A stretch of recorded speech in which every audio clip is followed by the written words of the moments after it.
मस्त महीना फागुन में तू ढल जाएगा।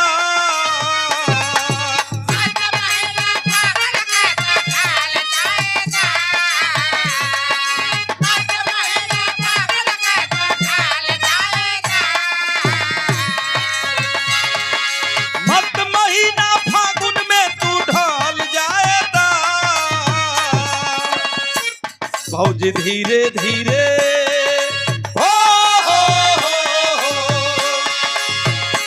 भौजी धीरे धीरे डाल बरंगवा चढ़ जाए।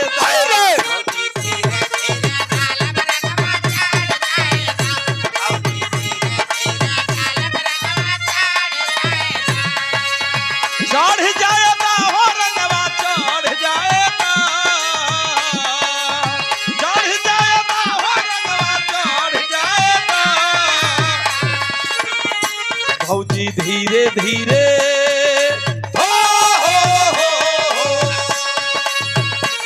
भौजी धीरे धीरे डाल बरंगवा चल जाए।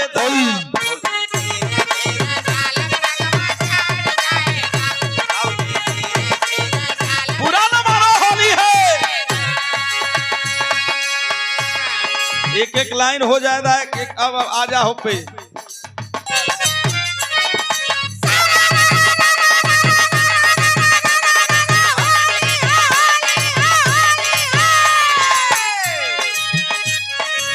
देखा कौनो देवरे फागुन के महीना में अपना भौजाई से मजाक करता और रंग लेके अरविंद बाबू वो कहता ये भौजी तनी डलवा ला। भौजैया डांटतिया है देवर बबुआ होश में हो जा हम रंग नहीं खेलब। तो देवर कहता मजाक करता अपने भौजी से का कहता रंगवाइले तू दोनों कबूतर फागुन में।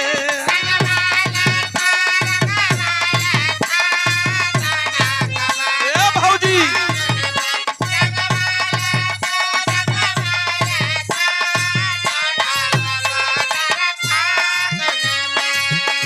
ओरा गाल पर अबीर मलवाइले तू।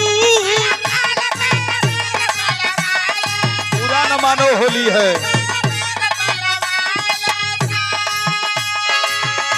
ओरे गाल पर अबीर मलवाइले तू रंगवाइले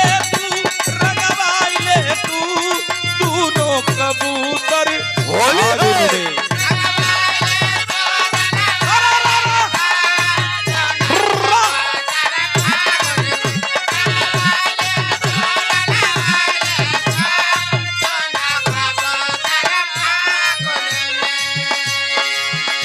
अरे देवरा से होली में ना डलवाई हो।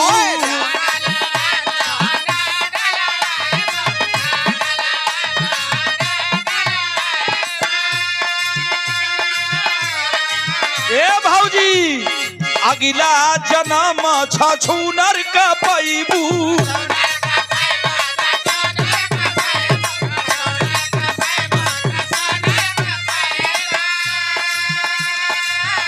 हमरे नाली में ना डलवाईबू।